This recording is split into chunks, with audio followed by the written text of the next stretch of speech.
I'm good. What's up, guys? When somebody gets on, let me know if you can see me and hear me, as well as see and hear our guest. Freddie Edmonds said he was going to come on, so I expect him to be here immediately with his coffee. If not, you know where he lives. So yeah, that's it. He's actually quite far away from me at the moment, but I'll be seeing him later in the week. Yeah, I live right in the central Thailand right now, so miles and miles away. I don't. Yeah, it's a long way from everything else, basically. But I like it. It's cool. Works for me. Hey guys, if you are in one of the groups watching this, you're going to need to go to streamyard.com/Facebook. Otherwise, you're going to show up like this, which is totally fine if you don't want to. But if you want to be able to show up, you're going to have to go to streamyard.com/Facebook. Facebook user, Barry. I don't know who that is, but Facebook user, hey, I guess we know each other. Adam says, hey. Oh, hey, Adam. We were just talking about 5 minutes ago. He was trying to fix my site because I make such a terrible... Actually, I probably don't do enough on it, so... Ron says there's no audio. Can somebody else let me know if they can hear me? They should be able to. I don't see anything wrong on either of our ends. Ron says, hey, I'm back. Good to see you, Ron. Hope you're doing well. Facebook user says, Freddie Edmonds, where are you, mate? Ron says, no audio. Let me see. Facebook user says, Freddie Edmonds. Yeah, there's definitely audio on our end, so. Yeah, it's okay, this side. Facebook user says, yeah. Maybe Adam or somebody could chip in and tell us if they can hear us. Wasis says, hello. There is audio for both of you. Facebook user says audio works.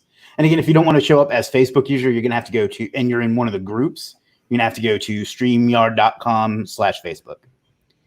Adam says, I'm listening and watching. Awesome. Dean says audio is fine. All right. So I think we got that out of the way. I am here today with Barry Page. He's well, you know what? Why don't you just tell us who you are? Cool. Well, thanks for having me again, Chris. It's always a pleasure and all that. So for you guys that don't know me, basically, I'm an active freelancer right now. Some of the things that I do at this current time is I help freelancers. My goal is to help freelancers pass that 10K a month mark through things like content marketing and email marketing and mostly kind of free stuff like that. My own things, I have a sales page that has passed $550,000, and I've passed my freelancing services to over $1 million and quite a lot beyond that. So that's why I do what I do. I'm still a freelancer right now. So what I do is I basically have this side project as a hobby, and I help other people that are perhaps like a few chapters behind me. And I just help for free right now. I don't have anything for sale. And that's it, guys. So my blog, by the way, is Barry Page. I'm just going to pitch this in, Chris. barrypage.org. Okay. So if you want to check that out, there's some stuff about freelancing on there where you can kind of learn. When you say freelancing, for the most part, you're talking about marketplace freelancing, right? Yeah. Sorry, I should be a little bit clearer about that. So yeah, marketplace freelancing. So I don't mean being completely independent and going out there and pitching people just independently. I mean, like using a marketplace like Legiit or SEO Clerks or Upwork or whatever to basically advertise your services for free and allow people to come to you and buy from you and all of the things that are involved with that. So that's what I do. The other thing as well, if you don't know me, I've been living in Thailand for 15 years now. So long time in Thailand. I just told Chris that I live in central Thailand, and he says that means nothing. So if you don't, basically central Thailand is in the middle of nowhere, a long way away from Bangkok. I'm about 500 kilometers away from Bangkok right now. So it does remind me of that old joke. What's the capital of Thailand? Yeah, exactly. Yeah. Never ask anybody that question. Facebook user says, hi, nice to see your faces. Let me see if I can figure out who that was. Hey, I can't see your face. That is Evan. Evan. Craig says, hi, hey, Chris and Barry. What's up, Craig? Hey, Chris. Good to see you. Freddie Edmonds, who was much more fun to say when it was Russell Freddie Edmonds, says, good morning, gentlemen. Good morning. Gentleman, he says. So obviously he's not you so much. Facebook user says, what's up, gentlemen? That is Jim. Hey, Jim. Jim, and anybody who is looking in one of the groups, go to StreamYard.com/Facebook so you don't show up as Facebook user.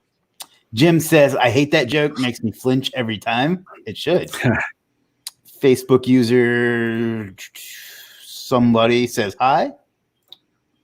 So I guess that's kind of got into what you've done. Like, what kind of services do you offer? Is it mostly SEO? What have you always done SEO? What else do you offer? Yeah, so if I go right back to the beginning, I think probably like a lot of people watching this, the first time that I tried to get my freelancing stuff going on marketplaces, I just put as much stuff out there as possible, and I wasn't really very committed to a specific area at that time because, like, you know, to be in all honesty, I was wanting to make profit, so I was obviously looking for the thing that was going to make me the most money at that time. But I had been playing around with SEO for quite a long time and doing link building and stuff in a private forum for this other guy's quite well-known marketer. But I never really went public with it. So when I went to the marketplaces, I think the first thing that I actually put out there was like an automated SEO audit or something like that. And then I moved to like YouTube views and stuff like that when you were kind of a bit more free to offer those sort of things. And it kind of, so I put as much out there as possible in the whole digital marketing space, the things that I knew how to do. And then I slowly started removing things that weren't really taking off. And then eventually I went right back to the SEO and the link building side of things, because that was when things really started to take off for me, when I started offering link building. So as a little side story, actually, the marketplace that I was on, that I'm still on now, on SEO Clerks, before they really updated their features, nobody knew how many orders were in the queue, right? Nobody could see the other users and see how well they were doing. It was all guesswork. And on the homepage, there was my link building services, and there was YouTube, and there was content and all of this other stuff. And as soon as they rolled out the feature to show how many orders were in the queue, mine had 82 orders in the queue. And then suddenly everybody else turned to link builders and SEO experts, and the whole of the front page, they were all link building, link building, link building. And people were ripping off my stuff majorly. Like, they were copying word for word, and to keep like submitting complaints to admin and saying like, come on, man, like this is just silly. Like, the guys, I even had one person create a Skype username and pretend to be me on Skype. And when I contacted them, they were pretending to be me, actually talking to me. And when I was like, I pulled them up about this, they obviously, like, you know, put the phone down and whatever and panicked. But that was a little story about, you know, how basically how popular link building is. So that's what I do. So I do link building, but mostly small link building. I hate this word, but gigs. So, you know, I'm not talking about like the $1,000 proper SEO. I'm talking like, you know, link building gigs, little side gigs, Web 2s, PBNs, things like that. Okay. I've never heard that story before. That's interesting. Oh, okay. Why don't you go back a little further though and tell the story? You were working as a teacher, and then. Oh, yes. Okay. So there's lots of different parts to this story. And I guess for myself, because I repeat it quite often, I assume that other people are bored of hearing it. But I guess for all the new people that are watching this, maybe they haven't heard it. So I'll just, you know, say it how it is. So basically, there was two, I suppose, the major thing that really pushed me over into becoming a full-time freelancer and actually taking this thing seriously was I was an English teacher for 7 years, and in my my very last job, I was working in a place called Nakhon Sawan, which is in central Thailand, and I was a manager for a brand new English school actually, and I was in charge of like curriculum and stuff like that. And the boss at the time was a politician who was obviously involved in some shady stuff that I didn't know about. Anyway, one day I went into the office Monday morning, and the secretary told me that he'd just been shot the day before. So he was actually sniped from the back of a pickup truck, like 70 meters away, hit in the neck in public at a public charity event, stumbled apparently and dropped dead on the floor in front of everybody, in front of kids and everything. Everybody scattered and shit like that. And I was supposed to be there that day as well. So I was quite fortunate, and obviously he wasn't. So when that happened, the people that were actually in charge of my payment was an agency, as I was basically subcontracted. Because he died, the agency decided that it wasn't important to carry on paying me on time. Sometimes they'd pay me half a month's salary, and it just got worse and worse and worse and worse, to the point where I was absolutely desperate. So then one day I just decided to walk out and go full in on the online thing. And that's how I'm here today. So that's the main story. But it wasn't smooth sailing from there at all. I didn't just walk out and go, oh, okay, I'm going to make loads of money online, and it happened overnight and everything was, easy. It probably got a bit worse after that for a long time, because obviously I was new and I was seeing shiny objects all the time, and I was trying things and I was failing, and I just didn't really know what I was doing. So obviously there's lots of parts to this, but the other important part of the story, which I think is important for other people that might be watching this, is that the one defining moment that actually changed everything and allowed me to be, successful in what I'm doing now, was when I learned a bit about copywriting. Right, I picked up a book, I read the whole book, and I was like, okay, maybe there's something in this. And then I was sitting at a pub, and I think I told you this story, Chris. I was sitting at a pub in Bangkok, and I had a pint of beer, and I guess I was feeling a little bit courageous, because it might sound silly to some people, but to be really, really confident about your own services and writing in a way that puts it out there in the public domain, and to be loud and proud, I guess, it does take some courage, right? Even just to write it. So I guess that one beer gave me a little bit of Dutch courage, and I was sitting there sort of weighing up things like, am I going to keep on being sort of shy and meek about this, or am I just going to put my stuff out there and actually be sort of loud and proud? So I had that beer, a little bit of Dutch courage, and I just sat there and I wrote out a sales page, and it transformed overnight. I woke up the next day, there was sales had started coming in just from changing the same service, but changing the copy and obviously it triggered some stuff with people that landed on that page. And and the sales just started rolling in. It was like 5 a day, and then 8 a day, and then 10 a day, and 12 a day, and 15, and it sort of snowballed from there. So yeah, that's pretty much the two most important things in my freelancing career. Those were it. And then obviously, what we're going to talk about today would be the next one. Sorry? I'd say what we're going to talk about today would be the next one. Yeah, sure. So before we do that, let's Gary says, hey guys, Wassist said everyone copies whatever works. That's true. Yeah. Book user said, God, I think that's Bruno. Stephen Black says this is a good looking live stream. Hey gents. Hey Stephen. Always a pleasure. 11 watching on YouTube, but only 1 like. Everyone liked the stream. Yeah. This is always our cheerleader on that stuff. I appreciate that. He says, what the WTF?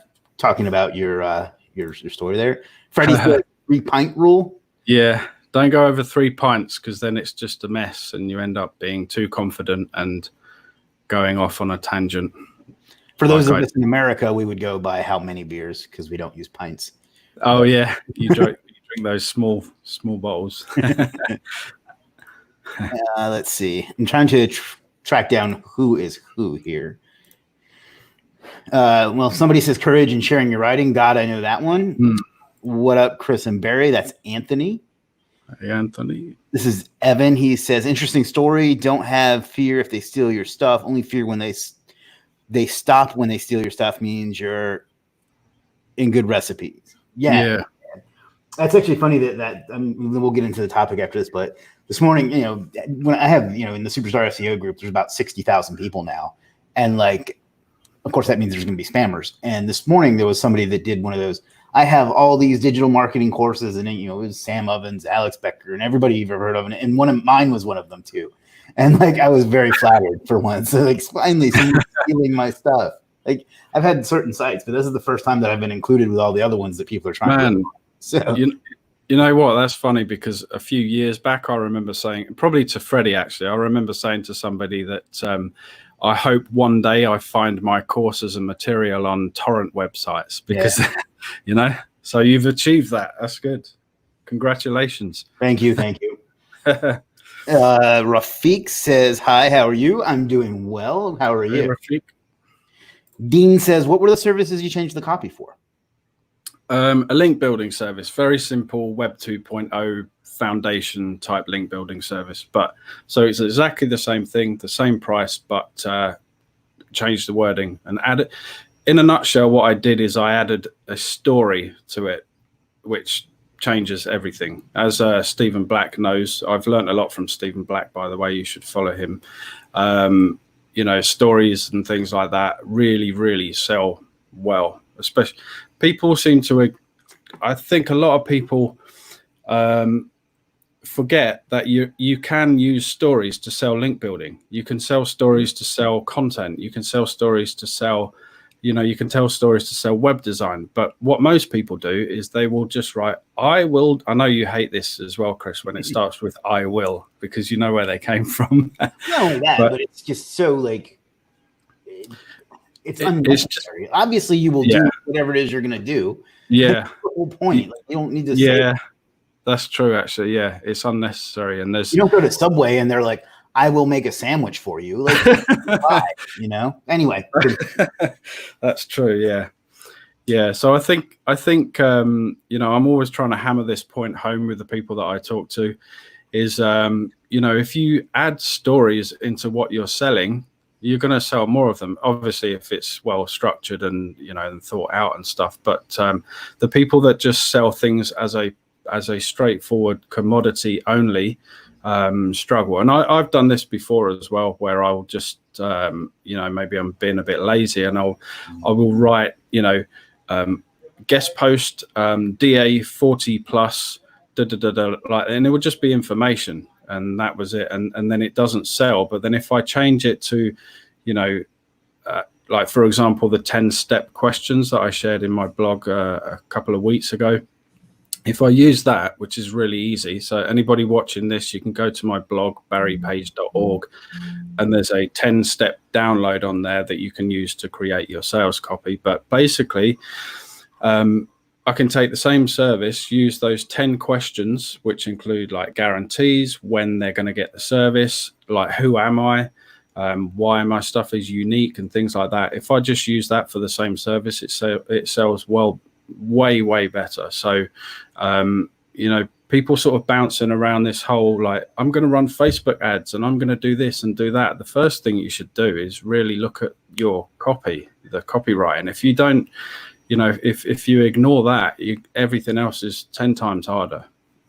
Okay. All right, before we get into any more questions, let's go ahead and get into what we want to talk about today, because since you mentioned your blog, one of the things you told me before we came live was that one of the ways you separated yourself was by having a blog that just added some content and then you sent some emails to it. So just talk about that, the importance of that, and like building up your external traffic that way and the whole bit. Yeah. Okay, cool. So, so I just, so as we were just talking, when I first started out, I had no money to invest in ads and stuff, and thinking about it now, that was actually a really, really good thing, because I think if I did have money to pay on ads, I would have just blown it. So I had to think of a way that I could reach my customers for almost free and offer them value without having to reach out and find them more people all the time. So, so what I did is really simple, is I just created a blog called barryinsiam.com, right, which now has been hijacked by the Chinese because GoDaddy basically caused problems, and anyway, somebody else picked up my domain. So if you go to barryinsiam.com right now, don't blame me for any any viruses you might get, because it's ridiculous. But anyway, back to the story. So I created a blog that connected to the username of the freelancing profile username I had. And every customer that came on board, I would ask them, or sometimes use an opt-in for their email address. And although if we talk about SEO clerks, you're not supposed to really take their email address, but I don't work outside of the platform at all. I can talk about that later, about why that's a good idea. But so what I did is I created a blog, and I wrote out some content about SEO that I thought was going to be useful to my customers. And then all I did is I created an automated email sequence that would allow new customers to be sent an email every 3 days, 3 to 5 days, something like that. So like 1 or 2 emails a week. And they were really simple blog posts, but the idea really wasn't for me to hammer them with offers and sales. It was to help them become familiar with me, so then I could build trust with them. And it really worked. It built up a relationship with some customers, and they would send me emails back, and what that also allowed me to do was to connect with them more personally on social media too. So I had them on email, and then I had them on social media, and they knew about my blog. So every time I sent an email, I sent them back to my blog, and that was the platform that allowed me to provide them with value outside of the services that they bought from me. Because I think I asked you, Chris, earlier, like, how many people do you think actually have a personal blog connected to their? I can only think of a couple. I mean, obviously there's tens of thousands of users, so I don't know everybody. Yeah, of course. I only know of a couple. Yeah, so exactly. And I haven't seen much evidence of freelancers in Legiit or in the other Facebook groups and stuff that that have ever really shared their personal blog. I mean, for example, if you are, I'll just make this up. I mean, if you are, I'm sure there's somebody called this out there already, but if you're SEO 24/7 or something, and that's your username, then you can create a very simple WordPress blog called SEO 24/7 or something like that. And it's really easy. Obviously, it will cost you $10 or whatever for the domain, and $10 a month for the hosting, and maybe even a free account with MailChimp or something like that. But it's really, really cheap. The only there isn't really much excuse, unless you've got, like, you're really, really broke, which I understand that completely. There isn't much excuse to not create your own blog, apart from admitting to yourself that you're too lazy, or you're not taking it seriously enough, or you don't understand that how much impact that actually has, because it does have a lot of impact. That is what, like you said earlier, is what actually helped me stand out from the other people in the marketplace. I mean, SEO Clerks has, I don't know, I think 500,000 users on there. It's massive. The traffic is huge, and it's been around for a long time. So how was I actually able to stand out from that marketplace? A lot of people think I own the marketplace, because I guess I'm, I kind of stand out there. But that is really how I differentiated myself from everybody else in the marketplace. They would just take the sale, sometimes probably not even say thank you, and that was it. And then the customers would probably forget about them, whereas I pushed them over to seeing who I was and what my blog was about, and help them understand a little bit about me. I mean, on my blog, it's got an about me page as well, so they can become familiar with who I am. So really, I think my advice to anybody else watching this right now, if you are not making $10,000 a month or more as a freelancer, the first thing that you need to do is create your own personal blog. I mean, it's very simple. You can even pay Adam I don't know how much he charges now, but it's really reasonable. You can pay Adam to create a really, really cool blog, hire him on Legiit, and he'll, you know, create you something cool. But it creates a lot of it's really impactful, basically, and it will change the dollars in your bank account in basically, you know, if you create a blog. So that's the first thing you should do. Yeah, driving people to, and for me, I used a Facebook group instead of a blog, but driving people from my orders to the Facebook group is why, I don't mean this to sound pretentious, but it's why we're all here today. Like, that's where I grew the group from, and where that snowballed into other things. And then sending people out to, I used a Facebook group instead of a blog, although I did have a blog too and a YouTube channel. Yeah. But was of all the things I've done that have helped me over the last 5 years, that one thing, sending them to somewhere where I could get to know them and give them value, as much as I hate that term. And then just, I don't want to say get repeat sales, but that's that too. So, well, yeah, exactly. I mean, really, if you think, I mean, I was actually trying to remember yesterday how we met online. And I think it was back in the Conquer days with Alex Becker, and I was on SEO Clerks, and I was thinking, right, well, if I do what I do here on SEO Clerks and repeat it on Conquer and repeat it on here and here and here, I'm just going to have all these things going on and blah, blah, blah. But because I'm probably a bit unorganized and maybe slightly lazy, I never really got things going on there. And I just focused on SEO Clerks because it was busy enough as it was. And I think that's when I first noticed you, and I might have even bought something from you. And then maybe and then maybe that's how I was filtered into the Facebook. You know, I remember somebody asking me about Barry and Siam, like a Conquer customer. I was like, I don't know who that is. Yeah. And they said that you sent them to me. And I'm like, it might have been, because I think, well, I don't think I think that they were confused, but I figured out who that was. And I think we started talking from there. Right. Yeah. I do remember I wanted to resell some of my stuff, but I could never get you to like focus long enough to like. Yeah. I was really scattered. Like $25. Oh dear. It's all right. I'll send some legit sales your way. I mean, I'm not kidding, but I don't care. Oh, right. Okay. Mate, so many things go on, but that's really interesting. I mean, you know, I think I mentioned on Messenger the other day that I remember you. Well, first thing, I remember you standing out in the whole Conquer thing because you were using that coined hashtag that you made that was like rest in November. Do you remember? Yeah. And I remember that, and I was like, man, this dude's on it. And I was like, he's putting me to shame. I don't work as hard as this guy.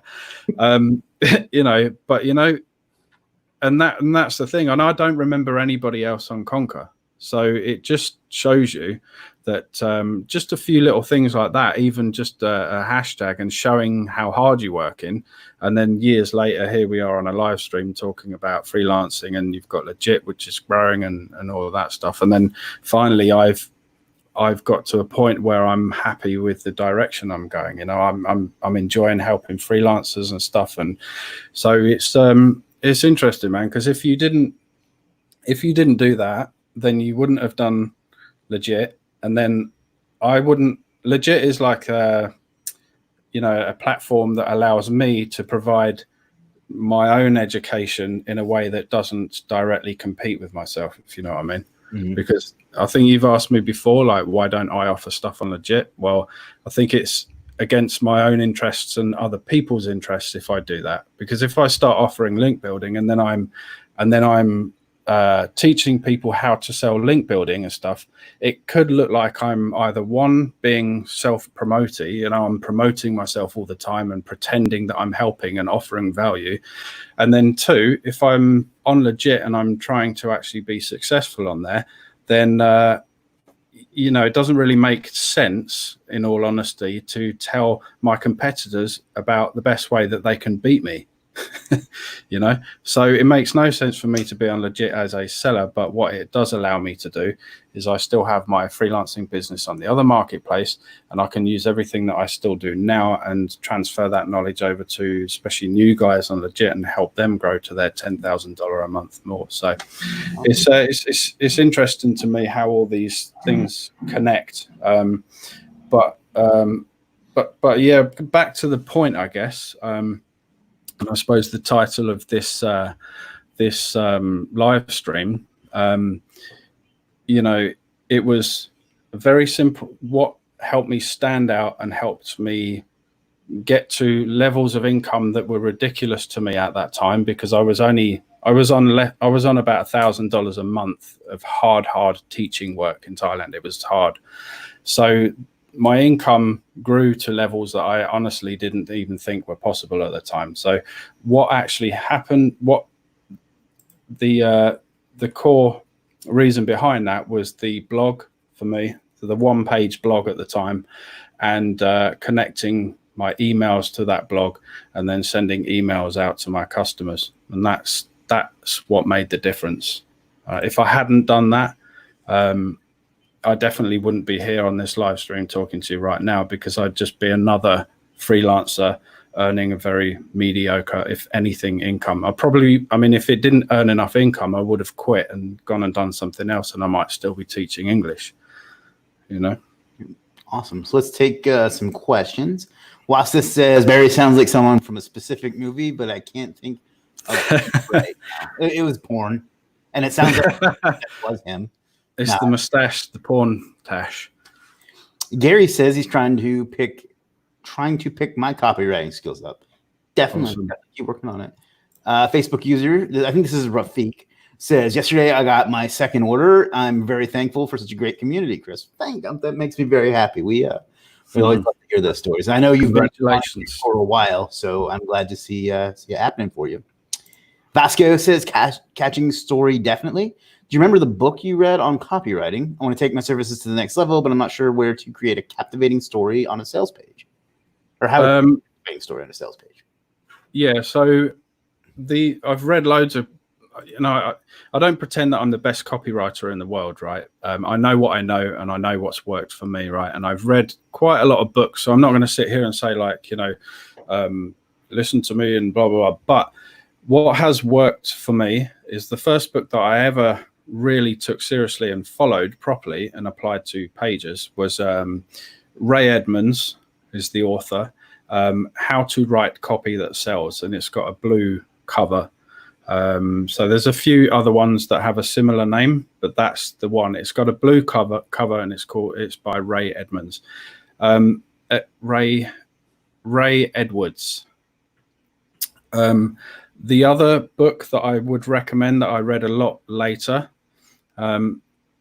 it's by a woman, actually. I say actually is because obviously it's male dominated industry mostly for copywriters and stuff, but there's a really good book by what is her name, Maria something, and it's got a very similar name to that, like I think it's called How to Write Web Copy That Sells, something like that. The reason why I like both of those books is because, especially for beginners, it's explained in a way that you can just pick sections out like a playbook, and it doesn't go too deep into the psychology where it's just going to be overwhelming. It's literally got, like, you know, it explains things like use a sub headline here, treat it like a greased slide where the readers are sliding down to the end of the page, use a PS. It's very systematic and good, especially if you're just getting started with copywriting. So those are two books that I really recommend. Stephen Black would know a lot more about deeper copywriting books, I think. So anybody else? The old school ones, the Ogilvy on advertising and breakthrough advertising and stuff like that too. Don't ignore that stuff just because it's old. I know, that's true. And also, actually, one of the books that was really interesting to me, that got me, I suppose this was a book that got me really interested in copywriting, actually, was Dan Kennedy's, I think The Ultimate Sales Letter. I think it's that one. That was a really, really good book to me, and like reading about his, that was more like direct response kind of copywriting, not handwritten, but like printed envelope through the door kind of copywriting. And obviously Dan Kennedy's like one of the most famous copywriters out there. So stuff. He has a quote. He says, "A good sales letter can solve anything." Say again, sorry. He has a quote. He says, "A good sales letter can solve anything." Yeah, I mean, I think of that when I hear of him. So. Yeah, that's really interesting, man. Freddie says, "I will make a tune melt." I don't know what that means. Make a tune. Well, now I lost it. Maybe a typo. Tuna melt. Is he talking about tuna melt? Is what he means. I don't know. Oh, he's getting breakfast, is he? Yeah. He's getting protein. Where this in will come. I'm not sure where this at. There's Barry's blog, barrypage.org. Hi guys, Barry, where or how did you learn copywriting? I guess we kind of just covered that. Facebook user says stories give people something to identify with. They have dreams and desires just like you. When you talk to them using their language, you'll get much better conversions. Let me guess. It says Facebook user, but I'm guessing that's Stephen Black telling me. I think so, yeah. I think so. I can tell. Am I right? Gary says signed up, Barry. Awesome. Great tip. No story, no soul, no sales. That makes sense. Yeah. Where do we find the 10 things to help sell better, Barry? That's on his blog at barrypage.org. Yeah, I think I dropped that in the chat just a little while back. So there you go, barrypage.org. Yeah, I will give everybody a bit of a pre-warning here. Some of the posts aren't actually completely they aren't completed, but the 10 steps to, I'm just looking here right now, the 10 questions that you can use on your sales copy, that's completed. And I'm just going to find the title of the post. So I'll drop it in the chat. Oh, okay, cool. Right, it's right there. Your 10 questions strategy to make more sales. And there's a picture of me and some shades and stuff as usual. So there we go. Drop that in the chat. Let's see. Philemon says, I just learned about the term marketplace freelancing. Now, all that means is that there's some protections built in for you. There's some traffic built in for you. There's some tools built in for you, things like that. It really beats trying to do it on your own, you know? Go ahead. I want to, on that term marketplace freelancing and what you just said about traffic and things like that. Remember I said earlier that, I decided to stay on the marketplaces and there was a reason for that. What you just said there is that was the reason, because a lot of people, I hope you don't mind me going off a tangent here, but I hope this should help people understand this, that I'm sure many people who sell services on marketplaces, at some point, they will be like, well, why do I have to give 15% to the marketplace? Why do I have to give 20% to the marketplace? I'll just go off on my own. And I had those thoughts as well in the past, right? But if you try and go out on your own, you try and bring in traffic on your own and tell me how much that cost you. You try and spend all the time building up the relationships and the trust and the community and stuff like that, and building traffic to your own stuff, where you're going to have to be self-promotional as well, which is pretty hard to pull off correctly. So that is why I decided to stay on the marketplaces, because although, yeah, on SEO Clerks, it's 20%, which might sound like a lot of money. If you actually work out and you see how much traffic these marketplaces bring, it's going to cost you way, way more and way more headaches than just to stay on the marketplace. So again, with Legiit as well, I think, Chris, it's what, 15% for Legiit. And obviously you can send affiliates and stuff there as well. But yeah, that's why. That's all you get is with the marketplace is protection. Like I see this in Facebook groups a lot where they'll post like, I bought something from this guy on Facebook Messenger and I got scammed. Like, Nobody deserves to get scammed, but you kind of deserve to get scammed. Yeah. If you're making a transaction like that with somebody you don't know for thousands of dollars sometimes over Facebook. Oh, man. Damn. So when you have a marketplace, you have a support staff, and then you have tools and stuff built in too. You don't have to go through the trouble of setting up a website and managing it through WooCommerce. This isn't just me selling my platform either, because I did the WooCommerce thing before in between Conquer and Legiit. It was a nightmare to manage. It's not cut out for it at all. So you get a lot of things built in exchange for that little bit of a fee. So I think it's worth it, and obviously so as well. Yeah.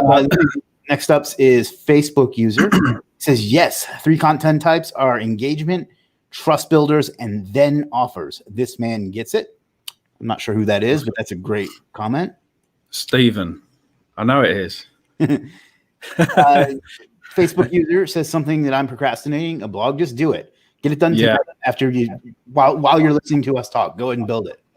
Do it. It will make a massive difference to the to your bank account to be completely like raw about it. I mean, it doesn't even have to be fancy. My blog was absolutely terrible, and even the blog I'm running now, it's nothing fancy, but I focus on trying to provide value. You know, if somebody wants the information that I've got, they don't really care that much about how fancy my logo is or how glamorous I am or what it looks like. If I can offer them value, you know, it can be delivered via written content, via a video, via anything. But so launch that blog and just put it out there. It doesn't matter if it's a generic theme or it's fancy. It doesn't. People overthink. Sorry? The text is what matters, nothing. Yeah. Yeah, exactly. This is Bruno, I think, says, I thought nobody reads blogs now, but I will do this. I mean, you could do a YouTube channel instead if you prefer. It's the same content, you know. Agreed. I'm doing the same, driving people to my group. That was the game changer for me. I don't know who that is, unfortunately, but guys, if you could do me a favor and go to streamyard.com/Facebook, it'll make it a little easier on us because your comments won't show up. Wasis says, great session. This, you sound like Yoda. Great session. This is. I do a good Yoda, right? That's really good. Yeah. How often would you say you need to post on that blog? As often as you have something of value to provide would be. That is. Yeah, I had these questions before and I was like, oh, people need to see things all the time to stay engaged. Now I'm just like, if I don't have anything valuable to share or say, I won't put it on there, because what's the point? I'm just doing it for the sake of it, and it doesn't help anybody and it wastes my time. So trying to track down the comments, but I think this is going to be futile. Facebook groups are the cornerstone of my operations. Owning those two-way conversions is key. This has got to be Steven. Having those conversations available for other people to read drives purchase demand. Great comment. Yeah. I don't have anything to add to that. Facebook user says truth. Facebook user, this is, I believe this is Anthony. Anthony says, Barry probably bought your bomb social signals. I love those. I think I did, actually. Yeah, I'm sure I did. That's probably where we first, met. Facebook user says, a blog this will start. Gary says, I have a service that I can't find on SEO clerks. I'm not going to troubleshoot that for you, unfortunately. I would love to kickstart with some copy.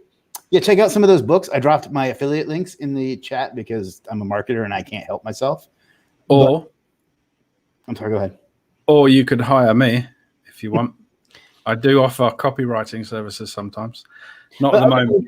But for real, though, other than reading books, what would you tell people? Just to write shit and see what works and what doesn't? Yeah. I think you gave me advice, Chris, about just throughout the day, just write things down. And I've taken that advice on board, and it is helpful. Because you get ideas, and I think you were saying you had a conversation with your mum, and then it triggered this idea, and then you send an email out, and you can connect stories and stuff like that. So, yeah, I mean, it's just write anything, and then eventually your voice will form, and it'd be kind of easy. I'm still talking about. I was talking to my mom about music, and we're both big Beatles fans, and we were talking about the song "Hey Jude."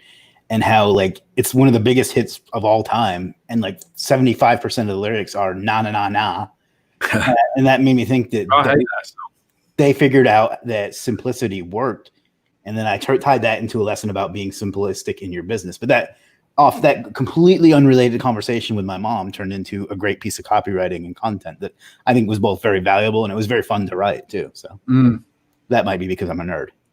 Rafi says, I need to say one, I think. Can I? Not sure what you mean there. Dexter says the movie Lock, Stock, and Two Smoking Barrels. I can see that. You're talking about what it sounds like where you come from. Oh, okay, yeah. There's one of the Amazon books. That's my affiliate link because, like I said, I'm a marketer, and it pains me to give a non-affiliate link. Don't click on it. That's hateful. Freddie says check out author Andy Maslin as well. Oh, yeah, of course. How did I forget that? Yeah, that's a bit deeper actually as well. That talks about like primary needs and tertiary needs and stuff like that, and limbic systems and stuff, like really good copywriting information. I think Andy Melson's book, the one that I like, is called, and I think Freddie's got this as well, is called Persuasive Copywriting, and it's got a lizard on it, which refers to the lizard brain, obviously to people that know a bit about that side of psychology. You know what I'm finding is as I'm listening to you, is you're very visual, because each time you've described the cover of the book. One of them is the blue cover, one of them has the lizard. That's just an interesting thing. Oh, right. Okay. All right. Yeah. See, I think we said this yesterday, that I mentioned that I think you have a knack for identifying people's strengths and stuff like that. And it might be two things. Like, one, you have a natural knack for it, and second, you have a huge network of people to compare everybody against to notice who stands out in certain areas. Whereas me, I have a bit of a network and connection, but obviously not as big as yours. But back in the day when I was more isolated, I don't know what my strengths and weaknesses are, because I'm just looking at myself, you know. So it's interesting. Yeah. Stephen, I dropped a link to the Ray Edwards book as well, but you should use mine because that makes me money. There's another affiliate link. Don't click on it. Don't do it. Hater. Socialist. You're only going to get, like, what's it, 1% of a 99-cent book, isn't it? Something like that now, with Amazon. It's absurd. Amazon is such a shame. Pointless. Well, you didn't say thank you, Chris, to yourself. I'm disappointed. I'll step up my game. If you have suggestions, you can use the suggestion board for that. There's a couple hundred people watching right now. I don't really have time to go through them, but we have that. Go to legit.vip and put whatever suggestions you like. I signed up for the free course too, so thanks for that. Awesome. And there's a link to the 10 questions that Barry was talking about. Cool. Another great copybook is Letting Go of the Words by Ginny Reddish. Okay. It is all about optimizing web copy from the point of CRO, which for those that don't know means conversion rate optimization, and UX, which means user experience. And yes, Facebook user in this live is Stephen Black. It's more than just you, Stephen. I've never heard Letting Go of the Words. I haven't heard this one. I always if Stephen Black suggests a book, buy it. Letting Go of the Words. I think last year when I was back in the UK, Stephen recommended some really, really cool books. Really difficult to read those, Stephen. Some of those really deep psychological books about mass marketing and things like that, deep stuff. But yeah, thanks again, Stephen, for that. They was really good, hard to read, but very interesting books for sure. Even a different Stephen says, sorry I came late. Do you mean create a story on the main page of your blog? You can format it that way if you want. But when I say a one-page site, I just mean a blog. It can just be the blog roll on the homepage. You could also do it that way, though, if you wanted to do like a landing page as the homepage and then a separate blog. That's not really that important. But when I said a one-page website, I just mean a blog, basically. One page with, however many posts. Vasco says, what was your best and worst experience that you faced in your freelancing journey? Me or you? You can go ahead. They all know. Okay. One that really stood out for me as a really, it turned out as a good experience in the end, but it was absolutely horrible to start with. Basically, when I was maybe a couple of years into this, and there was absolutely tons and tons of orders to manage. So obviously I can't do everything myself, and I have people, working for me and stuff, VAs. I had this one VA that was actually a really good link builder. His name was Ian, and he was doing like loads of good work for me, and everything was going well. And then one day he decided to just drop everything with no pre-warning, nothing. So I woke up the next day expecting to pick up all of the orders, and basically what happens, he would send me over the raw files, and then I would go through, I would basically just rename them and check them briefly and things like that and send them on. But what he decided to do, I guess he did one thing, was a bit of a favor. He dropped 140 random files with no names or anything into my inbox and didn't even say anything, and just left me like that and disappeared on me. So I had 140 spreadsheets with links and anchors and no client names, nothing, all sitting there in my inbox.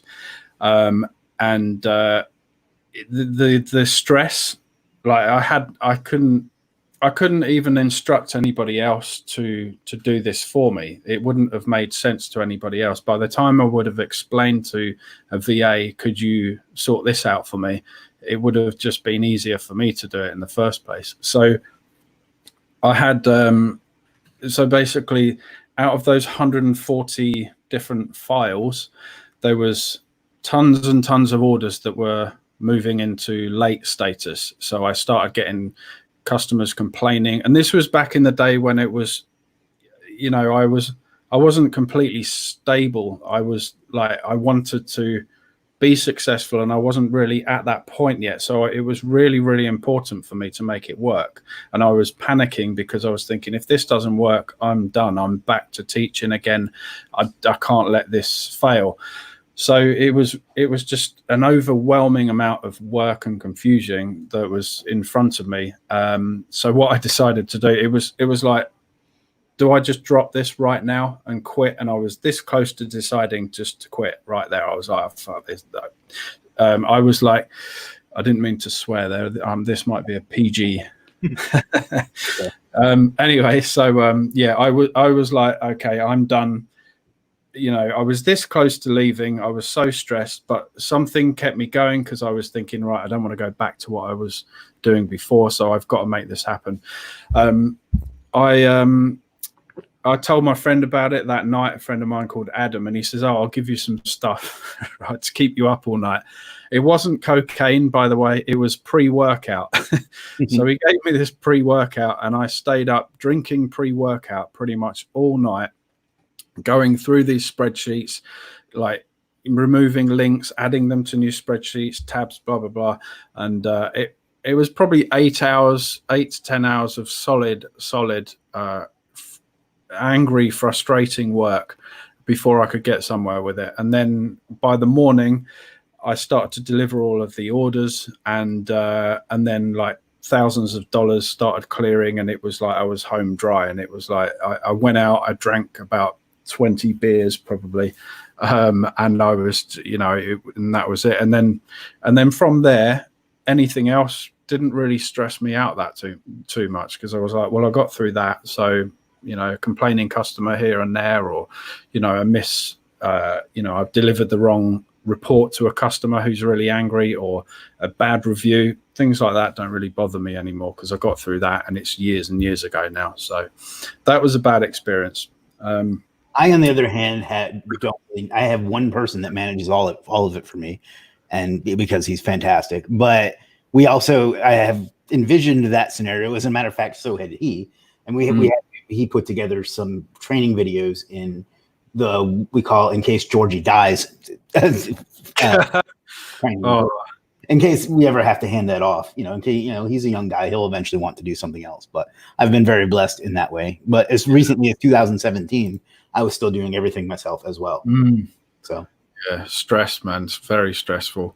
You wouldn't. I wasn't good at it. Like I wasn't. I like doing things that I like generating business more than I do fulfillment. Yeah. Fulfillment than I was generating, and it's obviously not sustainable as well. Yeah. Facebook user says you always must invest in acquisition. I think you're right. I agree. Craig says literally working on my site while I listen. My man. Perfect. The procrastinator on the blog is Nix, not Steven. Do it, Nix. What are you doing? I've got to say that if you are setting up a blog for yourself, you could always use contentpress.io. Just saying. Yes, you could. That's a great content service that I happen to make money from. Interesting. Facebook user says, yes, Steven, it's me. Okay, I can't what's going on there. Vasco says, how do you profit from a blog when your readers are mainly your clients? Service promotions? No, I don't recommend that. The PDF thing that I was putting together yesterday, that I still haven't finished, but I promise I will. There's a step on here that actually talks about that. I've got it in front of me. Basically, I won't read it off now, but my thoughts on that: how do you profit from a blog when readers are mainly your clients? So I wouldn't hammer them with offers, right? Once they've ordered from you, they've already obviously trusted you to a point with their money and whatever. So the blog is really a way to build relationships and to build trust and respect in your ability and whatever it is you're selling. So just use the blog as a vehicle to really display what you know and also providing value. And then customers will make their own decisions as to whether they want to buy from you again. I've never, ever reached out and said, hey, man, like, do you want to buy this? I've always put things out there and let people come to me, and it works really well. But profiting from the blog, I do have, I had an inner page, which was like, what you can do is, vasco.com/Legiit exclusive or something like that. And then on the inside, you can just have coupons that relate to the services back on Legiit.com.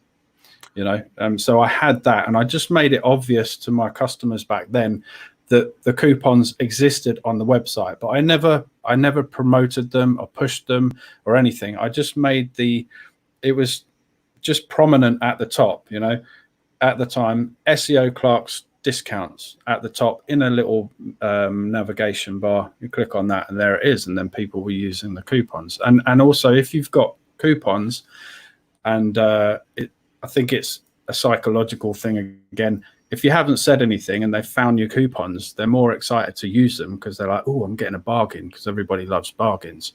So, but if you're trying to push that on them and saying like, hey, exclusive discounts, buy now, it can backfire and make you look kind of desperate. So, yeah, that's my thoughts on that. I'm going to almost slightly disagree. I think you can very well monetize a blog to drive people to your stuff. One thing that's worked well for me, and this is actually from YouTube, but YouTube is basically a blog. It's just video, text. I got a client this opportunity this week from a video I made about 2 years ago showing how to use my marketplace services to rank an image in Google Images. And I still get asked about that every day. So if you can teach people how to use your services and make it be completely transparent, but if you want to make it sound a little more complicated than it is, you can do that and be like, this is really great. This is how you do it. Or I can do it for you at this link. Yeah. So that's worked very, very well for me. And then also you can subtly work in affiliate links too. So I think you monetize it as much as you can without being obnoxious about it. A good example of that is, I know a few people here watching this will know Matthew Woodward in the UK, the SEO blogger. His blog, I learned a lot from his blog, where he would just teach people how to use lots of automation tools for SEO and stuff like that.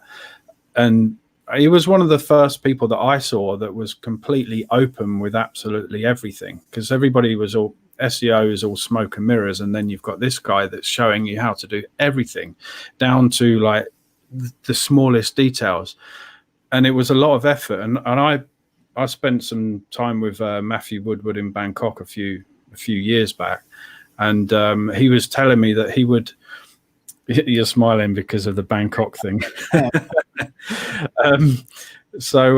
But yeah, he was telling me that some of those blog posts and stuff took him like 8 hours to do, and all he would break to go down the road, buy a sandwich, and then like rush back and then carry on doing his recordings, and then afterwards he would have to edit, and there was no like direct buy this now, and there was nothing. It was just all showing people how to do SEO. And after he brought enough people in on his blog, you can go to it now and you'll see he has an agency. And I mean, I won't tell you the numbers because it's his information, but he told me how much his agency was doing. And all he does is he pays his, the team of his agency. He's got a manager and he's got the SEOs. He pays them. He pays the manager 50% of the profits, and he lives in Costa Rica now, and he's got a kid and has a great life. Does diving and all that kind of stuff, and doesn't spend his whole life doing, doing that. I mean, Matthew might see this, and one of his friends might see this, and maybe he's changed tactics a little bit. But back then, that's what he was doing. And it obviously worked very well for him. So yeah, so that's pretty much what you just said, Chris, about showing people how to do things, but without directly selling to them. Facebook user says, "That's me, Chris, with 2 eyes." I thought about legally changing my name to Chris with 2 eyes, by the way. Following your strategy, groups. Yeah, groups is my thing. Creating a community is one of my biggest skill sets. So that's why I went that direction. Wasslist says, Vasco, you use so they remember you, so they keep coming back and buy your services. Plus, if you actually grow it, it can bring in more people equals more service sales. Yeah. That's how I understood it anyway. I don't have a blog for freelancing, so I'm not 100% sure, but you're going to have to tonight, right? I mean, I don't know any logical reason as to why any freelancer on Legiit does not have their own personal blog, apart from you're lazy or you don't have $20 to invest, which might be true, Conversely, I mean, I think everyone should, but if you just want to make this like an extra $100 a month type of thing, you may not have to put in that kind of effort. That's something I forget sometimes. That's a perfectly valid way to use a marketplace too. If you have like a full job and you just want a little bit of a side hustle, then maybe you don't want to do that. But anybody that really wants to make freelancing work for them, I think you need to build it out as your freelancing business and not just this thing where you throw up a service. So yeah, I forget that person exists sometimes, and I have. Yeah, I do too. It's a very good point you just made, actually. I'm thinking everybody's like going hard and want to make 10, 20K a month and stuff, but maybe people just want a little. Like when I had a day job, an extra like $400 or $500 a month would have been a big deal. And there's nothing wrong with that if you just want to do that, add that extra thing. So I don't want to guilt anybody that doesn't feel like they go in on it, but I still think you should. So Facebook user says, "Sing it, Chris. Use that singing voice." I don't think that's in anyone's best interest. I am a content writer. Are you guys hiring at the moment? I'm not. I'm fully staffed at the moment, but you never know what the future will hold. So, but if you're a content writer, I do know a place where you can sell your services. Just list them on Legiit, and then we'll help you get started. We'll help you, and then you can help people get more stuff done. And Rid, you should post your services on Legiit Mondays and Freelancers Fridays, which is my Facebook group, and get some exposure for free. It works. I think I have a link to your Facebook group. Oh, okay. I'll drop that in there as well. I think I have a short link to it. I forget who it was. Somebody was giving me a hard time, not a hard time, but like teasing me about how I have like these short links for everything. But I think that yours is superstarseo.com/Barry. So let me make sure. Yeah. From like the last time. Oh, right. Yeah, I remember. Yeah, that was from the previous live. And there's another affiliate link of mine to one of the books that we mentioned. Don't click on it. Hater. Let's see. Oh boy, lots of questions. Rafiq says buffering. It must be on your end. It's working fine here. Dexter says, is that visualization ability that allows you to write copy? It's that visualization ability. Yeah, that makes sense. Visualization, boy, I have trouble with that word. Assists imprinting.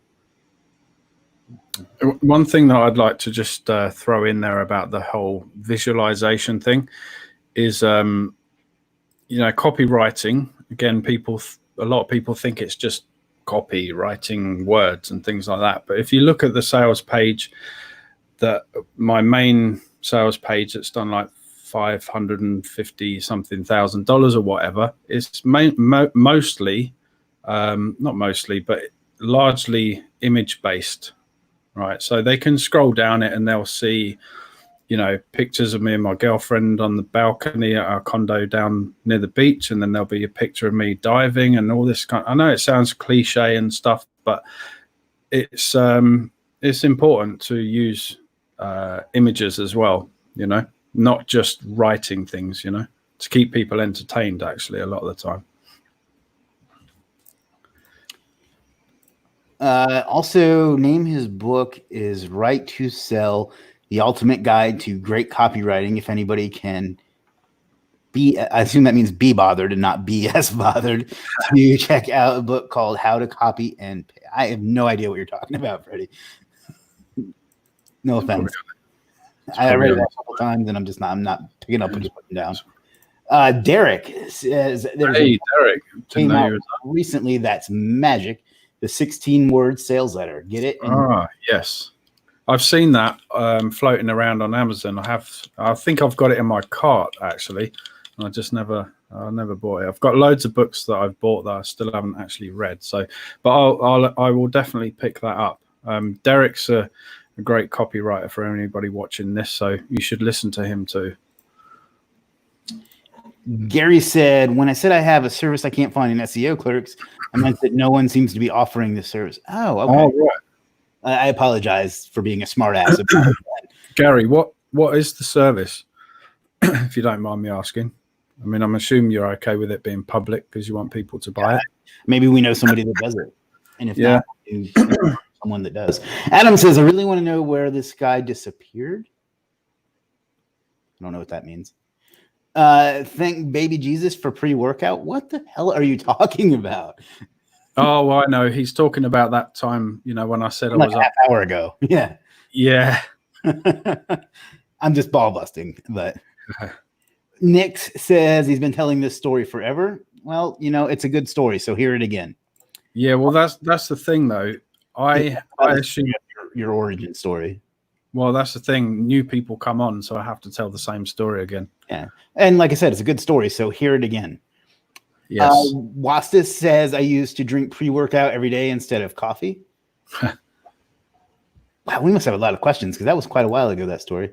Vasco says, what's the best way you found to measure sponsored services ROI? You sponsor a service and you see if you get more sales than you normally do. There's not a direct ROI. I don't have a good answer for that. Guys, can we please not do the site function questions when I'm on a live? And I'm not picking on you or anybody else, but we get this every time, and it's very frustrating to me. So can we not do tech support questions or site function questions when I'm on a live? I can't really troubleshoot or answer those types of things. And it's not that I don't want to, it's just it's not the right venue for that. So if you could please go through the other channels for those, I'd appreciate it.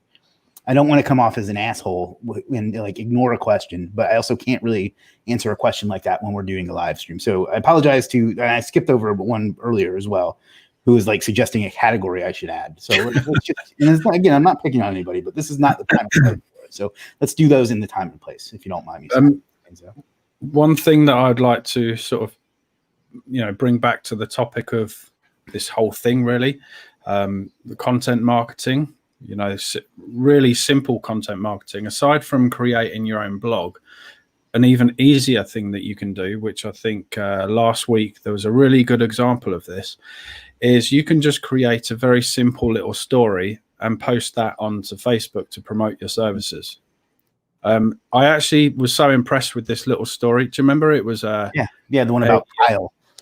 Yeah, and it was an editing, for anybody else that didn't see this, it was a service about he was offering editing services, if I remember correctly, and he created this very short little story scenario where, you know, he was like, you go back to your, you know, spend all day writing.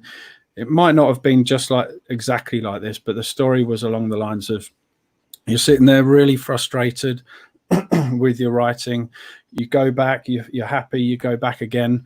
You still don't know what's wrong with it. You know, basically it was a story about being really frustrated with your own writing and not knowing what to do with it. So this guy will take it off your hands. And it was said in a much more poetic way than that. And it was really cool. And I thought that was a really, really interesting way that you can promote your services without having to just be repetitive and say, I will give you buy one, get one free this week, same as last week, buy one, get one free, same as the week before, buy one, get one free. Or even worse, people just post a link to their services and expect people to be excited about it, you know? So as a piece of content that's really simple to do, you can just create a very short little story / scenario and post that onto Facebook, whether it's in the groups or even on your own profile. Yeah, and that's a way to get services. I bought the service and I don't even really need it. Like, I can't figure out what to use it for, but it was such a good post that I wanted. Yeah, I even thought, I think a few people probably bought that as well, because I did see a few comments underneath it. But I thought that was really cool.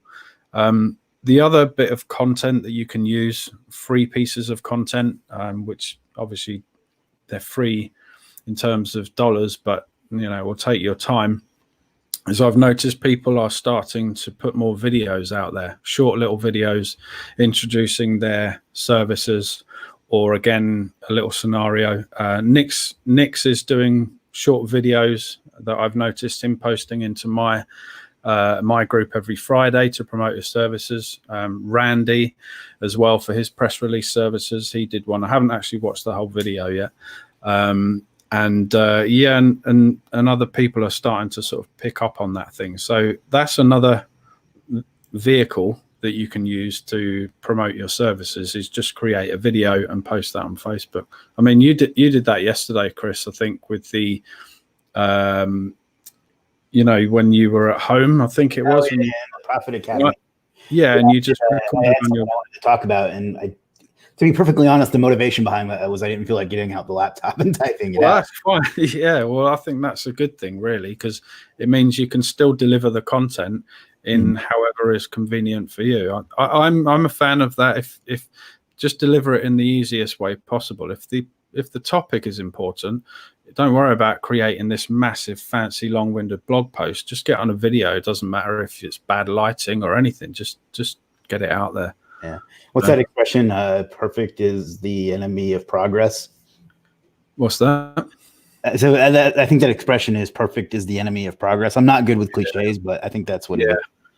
I mean, I think you said the other day, I probably suffer from trying to get things too perfect myself sometimes. You absolutely do. I probably do. I don't even realize it, though. I don't know. Facebook user says, what is your best source of score your web 2.0 links? I just use the big ones, you know, Weebly, WordPress, those things. I don't really get into like the hundreds and thousands of them, and I just have people that do them manually. Oh, for fuck's sake. Sometimes when I scroll down, it like pushes it all the way up, and it's frustrating. Vasco says, currently 3 a.m. here in Portugal, and I'm fulfilling orders. I definitely need a VA to help me out. Where do you find a quality VA? And based on your experience, what are the do's and don'ts when hiring? I'm going to leave that one to you, because I've always been very lucky in this regard. Hire 3 VAs at the same time and give them all the same task and make it a dummy task. So don't give them client work. Just create.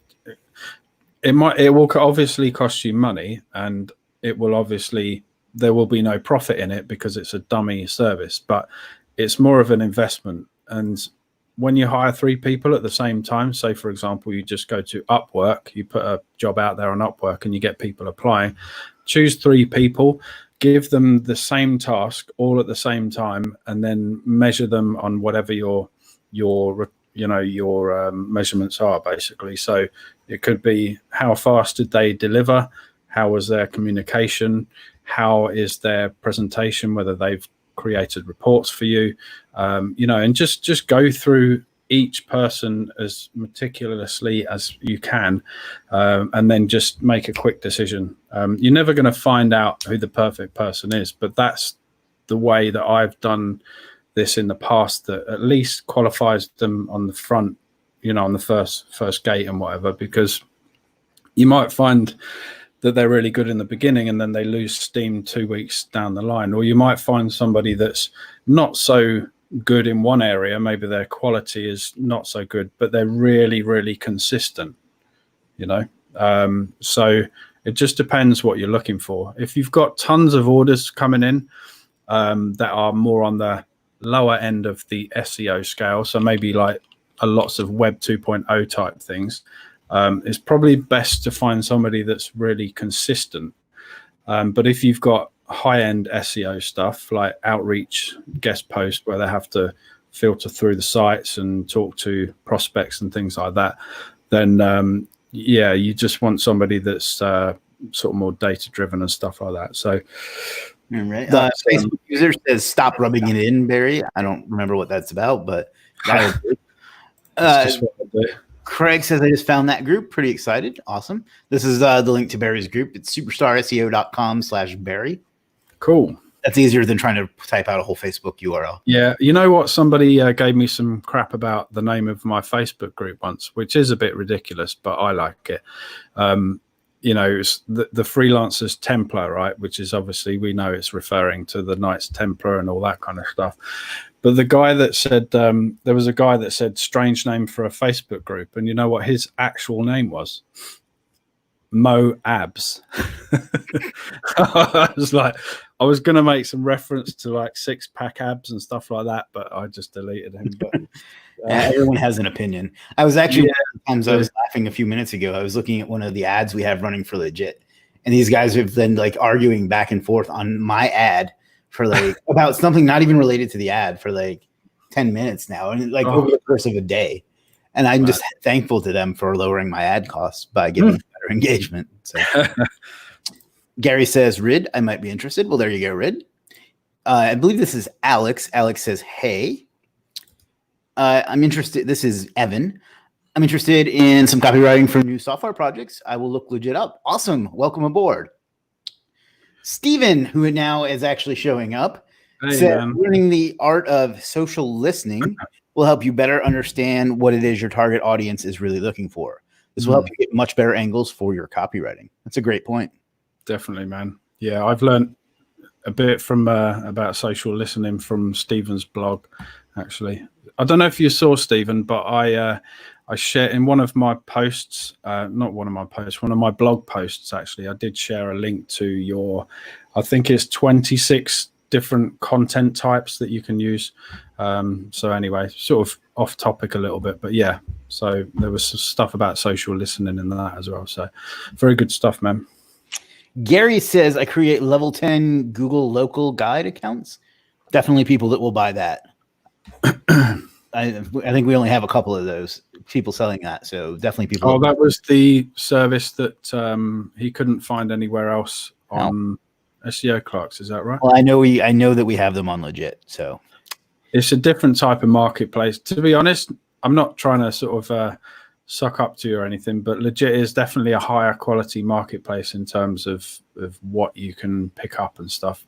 SEO Clerks is just massive, but there's no real community, and it's very easy for people to hide, to be honest. Whereas Legiit, it's more transparent, so you can't really hide behind a fake username and a fake this and that and get away with selling services and doing well. We actually have data that shows that people that use themselves as their profile picture almost across the board sell better. Yeah. I've always known that, but to actually see data on it was very... That's interesting. In fact, there is somebody at the moment in the Legiit group who wanted me to do an audit on their service page, and I can't remember the name, but it's a female picture, and she's Asian in the picture, but it's so professional. It's just, I just don't believe that that's the person. It's like a Google, it looks like it's ripped off Google. Sorry, a stock photo. Yeah, it just looks too polished. And I'm like, don't do that, you know. I mean, it's good to have a decent looking profile, but it's also important to look like a real person as well. Steven says, sorry, I wasn't clear before. I was confused where to use the stories. So basically a story in every post. Yeah, I mean, any piece of copy, whether it's a sales page or a blog post or whatever, you want to use a narrative would probably be a better way to do it, rather than just list what you've done in like a kind of cold clinical way.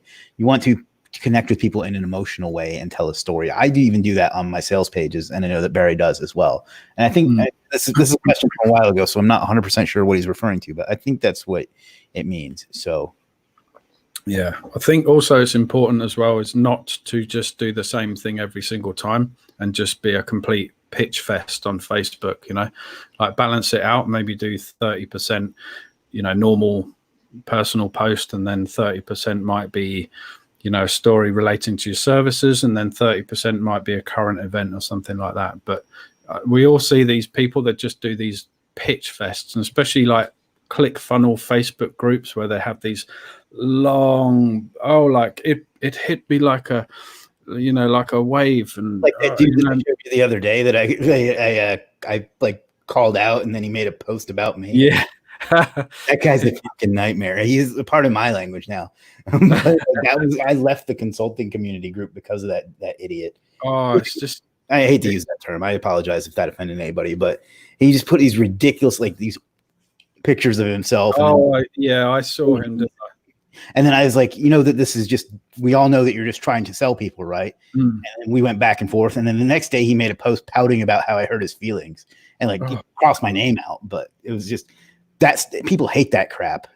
So. Yeah, it's just cringy. You know, when I go to I don't contribute to the ClickFunnels Facebook group at all whatsoever, but I'm part of it, and every single post is about, you know, it's like 20 minutes of reading. Well, I don't want to read 20 minutes of somebody else's story on Facebook to be sold something. It's just absolutely ridiculous. So anyway. This is Nix, who just refuses to click the link to get so we can see his pretty face. Well, we can't even get a blog up, so I don't expect him to click on that. Yeah. I'm surely getting more comfortable with vids because my writing sucks. Or still, when I read Stephen Black stuff, he writes so well, so irritating. I mean, that's actually a good thing to bring up. Like, some people are better at writing, some people are better at video. You know, play to your strengths for sure. Yeah. Let's see. This is Evan. I'm interested in doing Amazon research for book publishers. I may post a gig on Legiit. Awesome. We'd love to have you on board, and we like unique services like that. So we sign up, and we'd love to see you there. Gary overshares and says, "Damn, had to go pee pee. Did I miss your response?" I don't know to what. I'm not sure what we responded to. This is Evan. He says, "I like price sales trends for competitors." Yeah, I think there'd be a market for that. In fact, we plan on launching an e-commerce category soon. So. Oh, nice. Yeah. Is that water? Yeah. It's still very early. It looks like night here, but it's just the effects. But it's actually 9:25 a.m.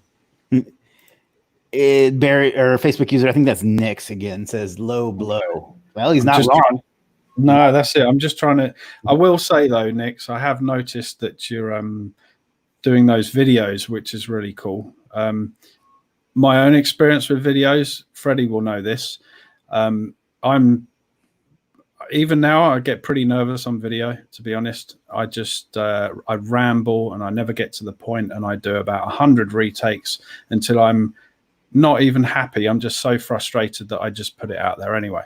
And the idea behind that is basically exposure therapy. Like, the more I do it, the better I hope I'll become at it. And then one day I hope to become natural on video, and then that will obviously give me an advantage in business. So I see what you're doing, Nix, and it's good, man. So keep up the good work. Yep. Steven says, my content mix is 70% engagement, give to the audience. See how I emphasize the word in all caps there? 20% trust builders behind the scenes. See how I changed the tone for the parenthetical? and only 10% offers. Yeah, that's a good ratio. I'm not Interesting. nearly that disciplined. I add value when I think I have value, and I give offers when I have offers. So I'm never that planned out. Steven is much more regimented than I am, and I think you are as well. And it's just a different personality types are like that. Gary says, "Oh, my service is that I build and sell level 10 Google local guide accounts." All right. Yeah, Nice. that's great.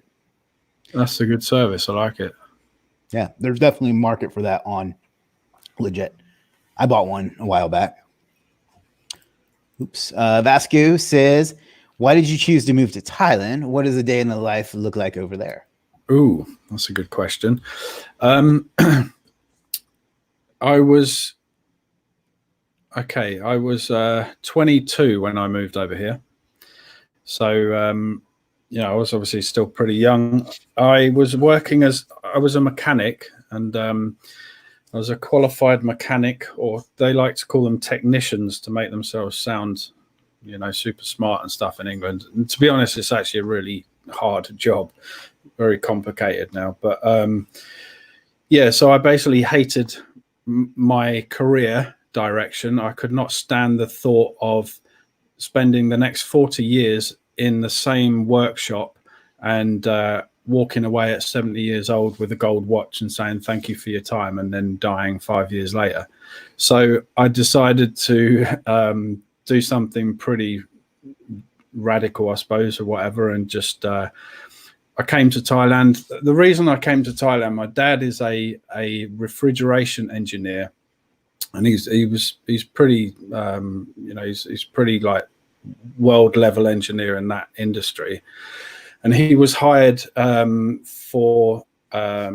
hired by an American company and basically brought over to Thailand to oversee several countries in Southeast Asia.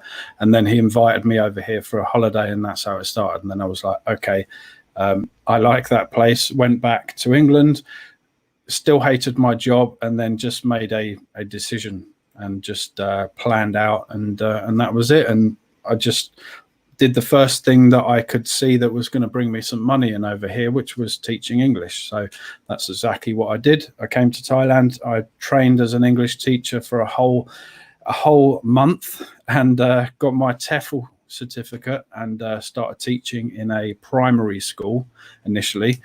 That was even harder than my previous job, believe it or not, and a lot lower pay. And that's it, really. So that's how I came to be here.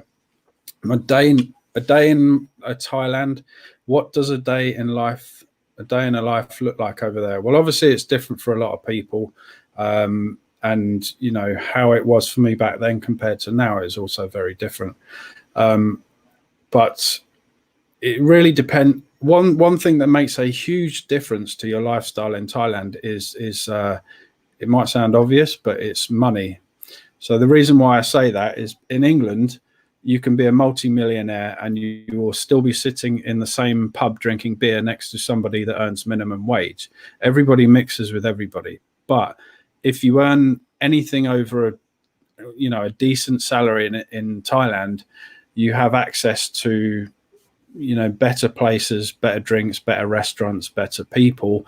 And if you don't have a decent amount of income, you don't have access to those places as well. So I mean, it's very, it's kind of unfair.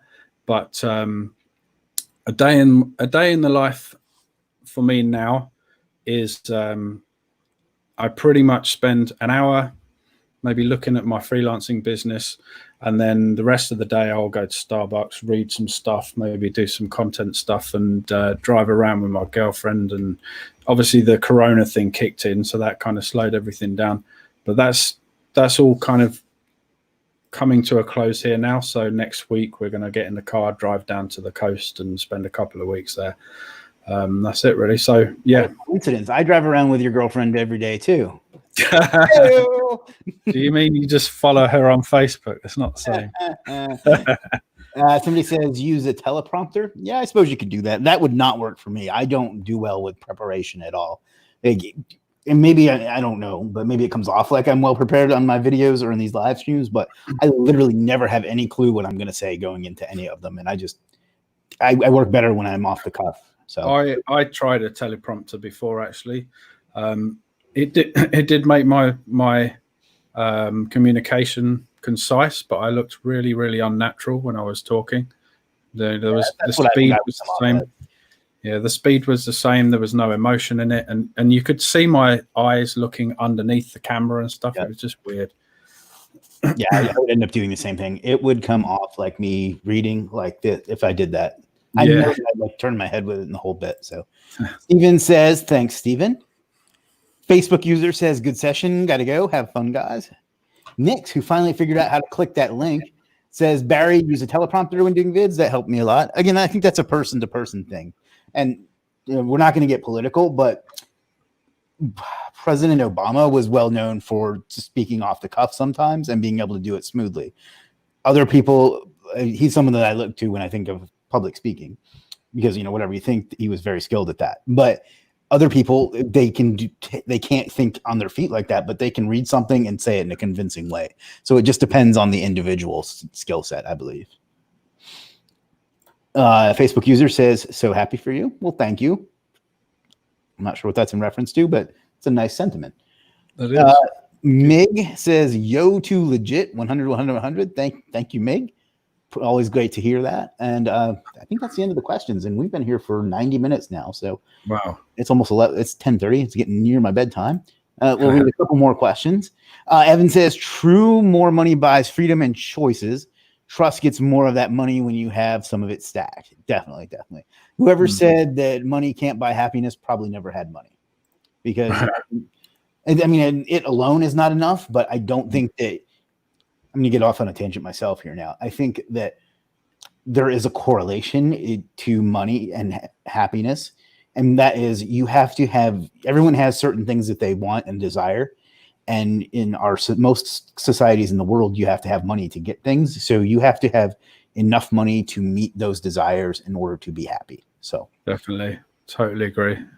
If you can meet those base desires, that's enough. But anything beyond your base desires, the money won't make you more happier. Right. And everybody has different desires. Like, I'm happy just being able to go to, well, back when we were allowed to go to restaurants, being able to go to a restaurant and not have to look at the bill. That's enough for me. And that's just an example of the type of it. Other people need to buy like expensive shit, cars and watches or whatever. And I'm not criticizing either of those, but you have to have, once you identify what you want, you have to have the right amount of money to be able to fulfill that beyond the base needs that we all have. So I don't know how I got off on that tangent, but there you go. It's interesting. Nick says he just uses it at points. Dexter says, thanks, guys. Have a good night. Have a good night, Dexter. Thanks, man. Steven says, thanks for taking the time, gents. Nick says, okay, for real. Got to go for real. Breakfast for the kiddos. Thanks, Nick. Dean says, Chris, Barry, and Freddie seem like a good bunch of lads. Would hope to see Joe from Legiit on a stream. I'm not sure who Joe is.